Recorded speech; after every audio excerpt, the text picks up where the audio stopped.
వచ్చేసా. ఇంట్లో ఎవరూ లేరు. ఈ రోజు నా అదృష్టం. అంతా ఖాళీ చేసి హాయిగా వెళ్ళిపోతా. అరే దొంగ బాబు, నిన్ను నేను చూసేశాను. నా నుండి తప్పించుకోవటం అంత ఈజీ అనుకుంటున్నావా? నువ్వు చూసావు, బయటికి వెళ్ళాక ఎవరు చూస్తారు? నీ నుండి తప్పించుకోవడం నాకు చాలా ఈజీ.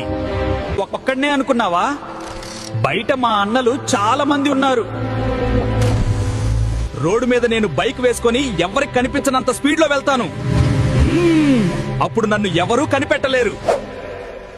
అరే తింగరోడా, వేగంగా పోతున్నావా? నువ్వెంత స్పీడ్ లో వెళ్తే కూడా నీ నెంబర్ ప్లేట్ మాకు దొరుకుతుంది. అయితే నేను సందులో గొంతులో వెళ్తాను. అప్పుడు ఎవరు నన్ను గుర్తిస్తారు? నన్ను పట్టుకోవడం ఇంపాసిబుల్. ఎన్టీఆర్ జిల్లాలో మొత్తం 12,000 కెమెరాలున్నాయిరా. సందు సందులో కూడా మేమే ఉన్నాం. అయితే నేను బస్సు స్టాండ్ లో లేదా ట్రైన్ లో, గుడిలో తలదాచుకుంటా. అప్పుడు నన్ను ఎవరు కనిపెడతారు? ఓరి మూర్ఖుడా, అక్కడ మా పెద్దన్న ఎఫ్ఆర్ఎస్ కెమెరా ఉన్నాడు.